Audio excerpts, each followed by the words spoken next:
আমরা জুলাই সনদে যা যা সই করেছি সেগুলো আমরা সবগুলো ইমপ্লিমেন্ট করব, প্রায়োরিটি আপনার আমরা করতে থাকবো ধীরে ধীরে পর্যায়ক্রমে। আমাদের যে কৃতজ্ঞতা আছে সেটাও আমরা পর্যায়ক্রমে আমরা আপনাদেরকে অবশ্যই আমরা এগুলোকে কার্যকরী করব।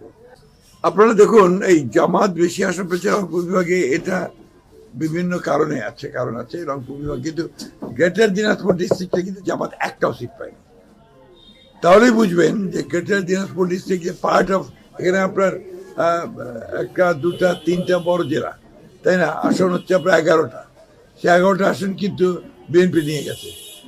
তো আমরা অত্যন্ত আশাবাদী, আমরা সঠিকভাবে যদি আমরা রংপুরের জনগণের সঙ্গে আপনার ইন্টারাক্ট করতে পারি, রাজনৈতিকভাবে যদি কাজ করতে পারি, সাংগঠনিকভাবে কাজ করতে পারি, ডেফিনেটলি আমরা এই প্রবণতাকে দূর করতে পারবো।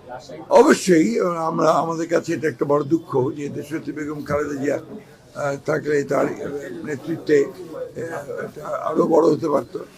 আর আমরা তো সবাই যেমন আনন্দে আছে তেমন আপনার আমাদের দুঃখ আছে, বেদনা আছে যে দীর্ঘকালের আমাদের নেত্রী, যিনি সারা জীবন সংগ্রাম করেছেন গণতন্ত্রের জন্য, অধিকারের জন্য, তিনি আমাদের ছেড়ে চলে গেছেন।